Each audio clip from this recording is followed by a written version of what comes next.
or welcome back to my channel. In today's video, I'm going to show you how I got these super cute passion twists. Keep on watching. So if you're not new to my channel, you know that I'm a protective style girly. I love to do twists, passion twists, spring twists, Marley twists, Havana twists, kinky twists, you name it. So I decided to put a little twist on these twists. So I decided to do the wrap and twist method. Some of them came out better than others. Like this one, to me, is perfect. This one is a little big, but this was my first time. Definitely gonna try this method again. And this method just basically hides the rubber band, because I did do the rubber band crochet method for these passion twists. I'm gonna show you everything that I used to achieve this look, show you how I did this look, and then give you my final thoughts at the end. So keep on watching.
before I give you my final thoughts, I'm gonna give you a quick 360.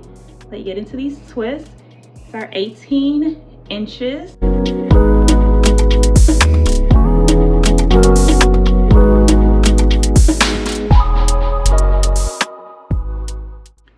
So I absolutely love this color, love the twist.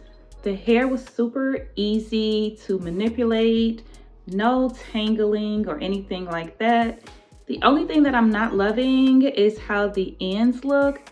They look a little scraggly to me, so I think that I'm going to go back in and add another, I'm gonna feed in another piece at the end, and then I'm going to put a rubber band on it. And I think that might help with the scraggly ends, but we'll see. Stay tuned. Hope you guys have enjoyed this video. Please don't forget to subscribe, like, comment, and share, and I will see you in my next video.